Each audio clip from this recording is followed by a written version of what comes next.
In this video, we give our full in-depth analysis and breakdown for the upcoming rematch between Jake Paul and Tyron Woodley.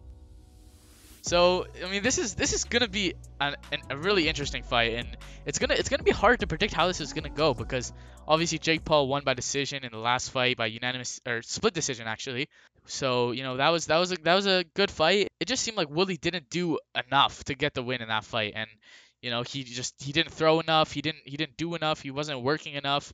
But Jake Paul stayed active, and he just got the decision win. Yeah, Woodley had a couple of different moments of success. Of course, when he managed to rock Jake pretty badly, and then pretty much almost a knockdown, and then also he got a couple of good shots at different times of the fight. But his activity is really what costed him, and due to him just not throwing as much as people expected, and just in general, it cost him a lot of rounds on the board, which Jake managed to capitalize on and threw a couple nice combos and managed to rack up the points.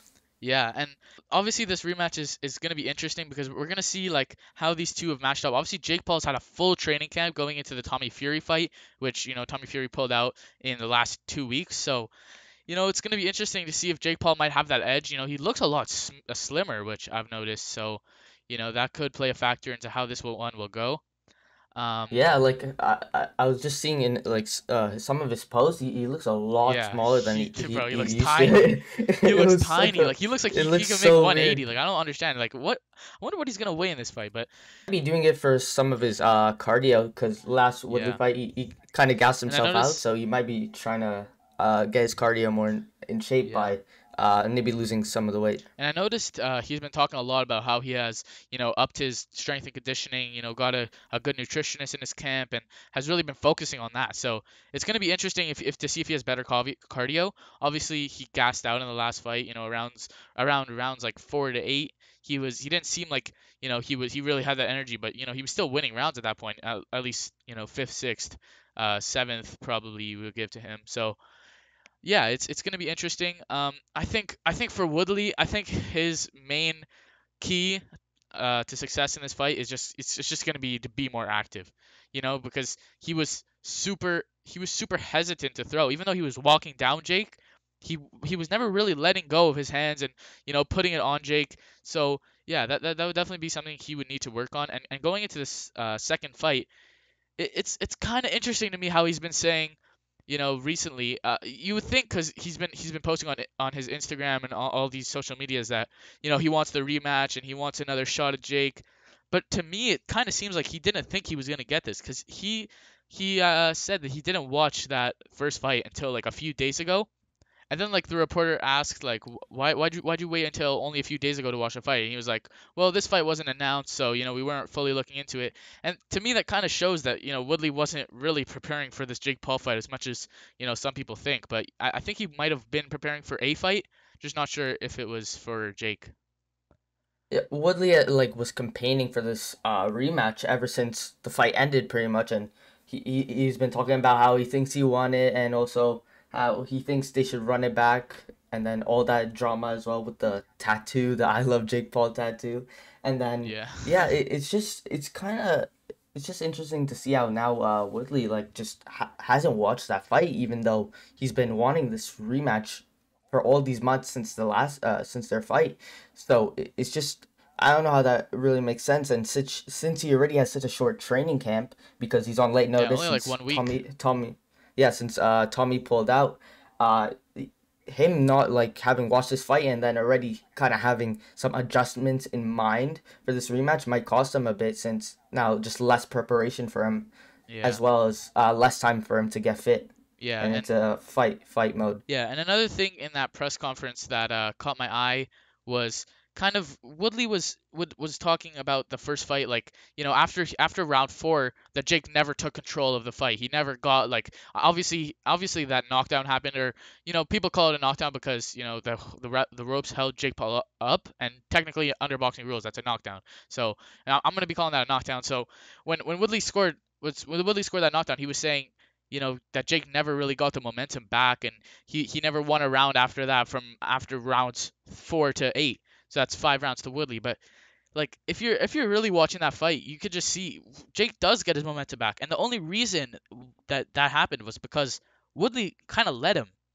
You know? Woodley like has really no one to blame but himself really, because he after that huge moment for him knocking down Jake, and then he himself couldn't even be active enough to try to capitalize on that huge moment for him, and then he just lays back and just kind of takes rounds off, even though he wasn't even tired, since well, a combination of him not throwing much, as well as he was on the front foot the whole time, not moving too much, kind of just. And Jake was on the back foot the whole time, having Yeah. he was circling the ring the whole time. So Woodley was still pretty fresh, Yeah, but and he was he doing just good. froze up. He was doing good cutting off the ring, but that would be useful if you were actually gonna throw your hands, if you were actually Yeah, gonna, put pressure on him. Yeah, he was hunting him down, but he wasn't actually pressuring him. He wasn't actually making Jake Paul, have to do a lot because, he could just stay on the back foot and just cruise through the rounds. So yeah, it's gonna be interesting to see if Woodley comes with a new game plan. Hopefully he'll, try to be more active, try to, use those mistakes to his advantage. But there's a reason he wasn't throwing.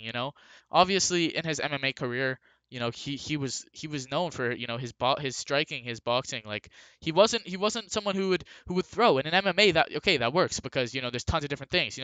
He's primarily a wrestler, so that's going to be what his bread and butter is. But there's also striking, there's also, there's kicking, there's elbows, there's all these things in MMA. So, if you're not throwing your hands so much in MMA, you can get away with that. But when you're in a boxing match, you're in a boxing ring, all you got is your hands. It's a different story there. So yeah, yeah, and that's why like that's number one key for Woodley in this fight, to make that adjustment to throw more. Because also in all his MMA bouts, the fear of like the takedown from Woodley is also kind of what put his opponents on that balance between trying to get ready for his takedown incoming, and then also for a punch. So that also led Woodley to open up a lot more for a lot more strikes, and managed to hurt guys a lot, got a lot of fantastic KOs. But in boxing now, there's none of that. There's no threat of the takedown, so he can't just rely on his power completely now, as he's going to have to throw in order to try to win these rounds. He can't rely on anything external other than that, and if he won't, then the same might happen again, and we might see again Woodley potentially hurting Jake Paul, but not being able to he capitalize. might not capitalize, Yeah, which yeah, for sure. And it would suck just seeing him replay on the same mistakes as before. yeah, for sure. And that was a big factor in how Woodley was able to hurt a lot of his opponents in MMA.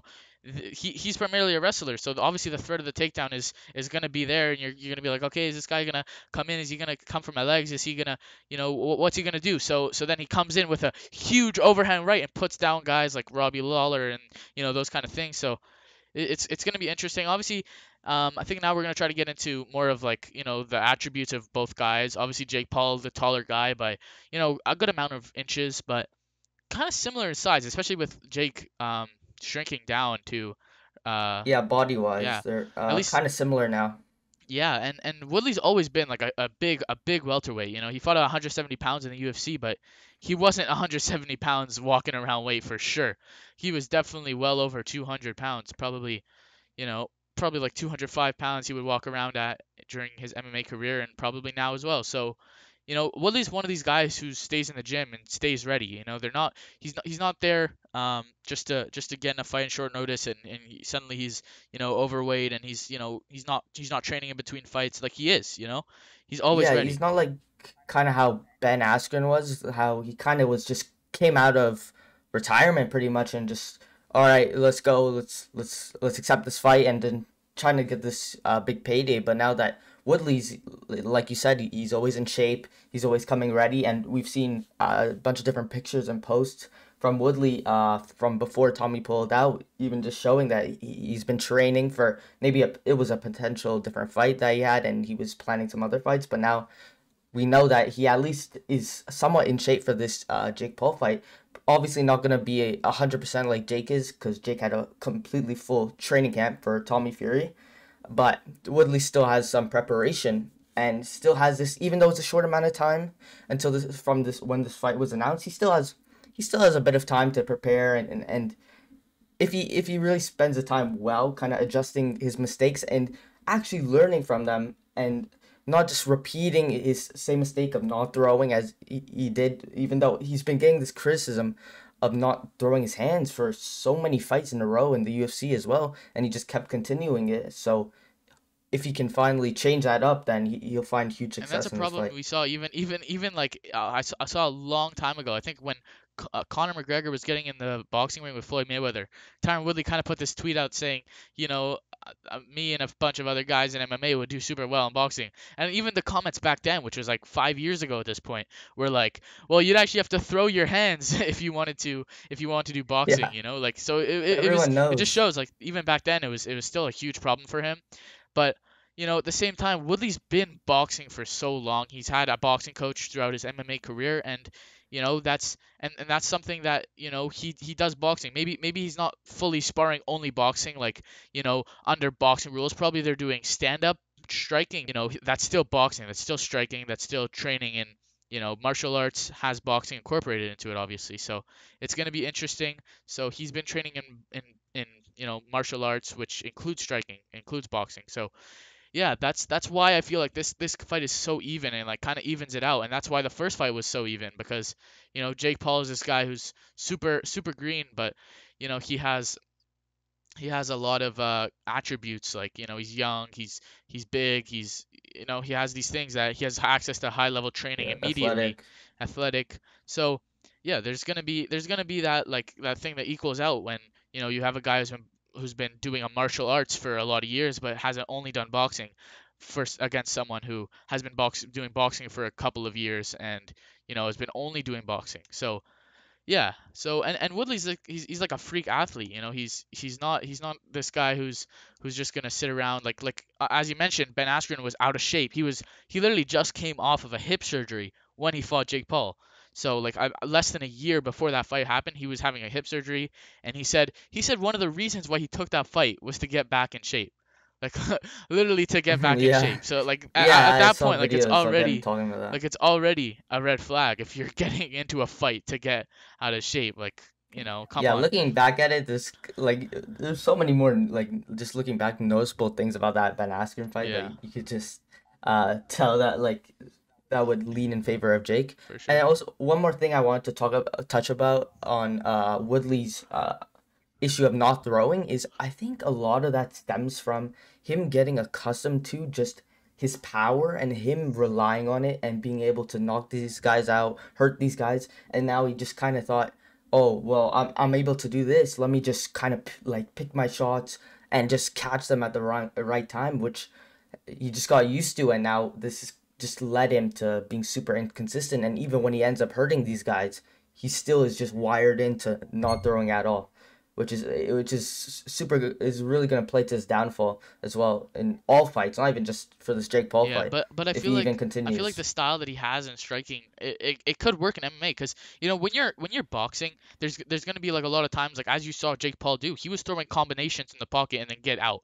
You're not gonna see that from Woodley. You're not gonna see him come into the pocket and then throw a couple of punches. Like he's the type of guy who picks his shots. He picks his shots and he throws one at a time. Because in MMA, you throw a bunch of punches and then suddenly, you're on the floor. You're getting countered. You got taken down or you got whatever could have happened. That's not something that's common in MMA where you're seeing 1,000 strikes thrown at once. In boxing, obviously, it's only strikes, so it's only punches. So you're gonna see a lot more combinations in boxing compared to MMA. But if Woodley can fix that for this next fight, that's definitely gonna be something that's possible. But I don't think he's gonna be able to fix that because obviously he's only had a week to train for this fight specifically. So yeah, that's not something that I see Woodley improving on, in terms of him throwing combinations or him throwing more.